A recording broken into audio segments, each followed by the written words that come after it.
Poet, stop falling in love. Poet, you who have never come close yet keep making out like you have. You who has never written a love poem from personal experience. Poet, stop falling in love. Poet, were you just pretending to care about him last night, or was your head trying to blow his anywhere that someone could want you during the day? Poet, be surrounded. Do not let your fear of being left prevent you from ever getting found.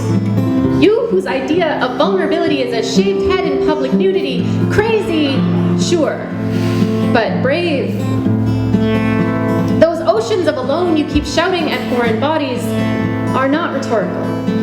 Stop writing into the spaces outside of yourself. Your past is not the enemy. It's okay to let it go.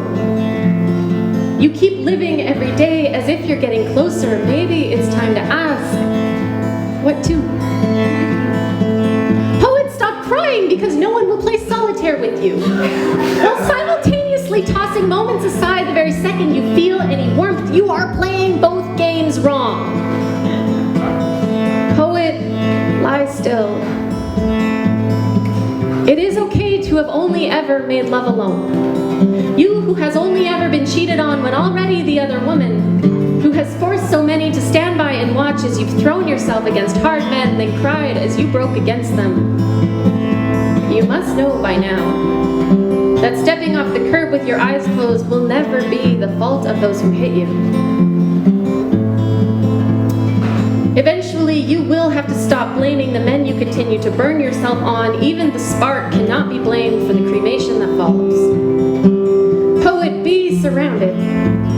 Do not give your loneliness away for free, exchanging the deep howls of your own lone wolf for the high catcalls of dark strangers. Poet, when you smash your grace into life's shitstorms, please let it crack more than that beautiful smile. Keep giving the critics something to write about. Poet, be lonely. Poet, be. And for the love of everything, stop falling in love.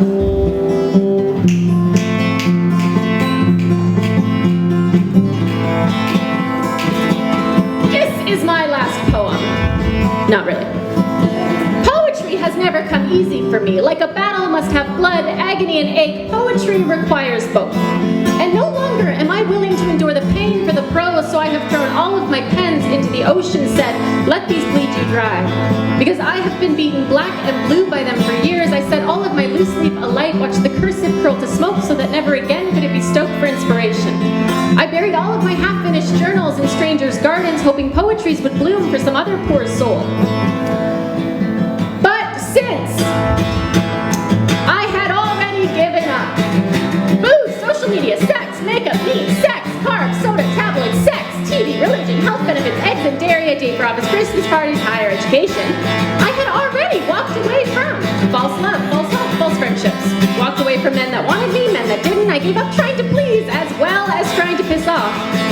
Since I had just lost my home, my job, my hair, a few family members, a couple of poetry competitions, I'd already been fired, laid off, not hired, not called back, interviewed, not interviewed, had my credit cards and my health insurance cut off, and never cried so much before in my life. You know, it really is amazing how many fewer drunk dials you start to make the day you give up drinking.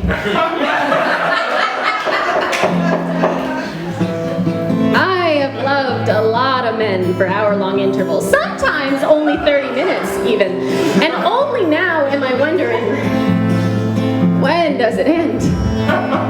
Not when you don't come, and not even when he does come. Because I am still waiting for every man who didn't call the next day, for the man who said, I'm not really a cuddler. For every man who didn't know my middle name, I am still waiting for one of us to finish. Because fuck it if I am ready to feel done. I never would have believed any of them the stamina to last this long, yet here I am, waiting for one night's impact to be stretched to its breaking point so I can finally call myself free. The breach that occurs when one lets their body make love without their heart requires the ignition of one's own distractions to fuse. So as all of the strings and the weights and the hands that have been holding me in place go up in flames, leaving this molten pool in my wake, I traverse this burning bridge, with arms stretched out for balance, reaching for no other hands than my own. Waving goodbye to those I've had to leave behind or pass, I take my strides, often faltering, often nearly stepping over the edge, but with flames rising off my back. Yes, I am alone, but I may be, for the first time, finally about to take off.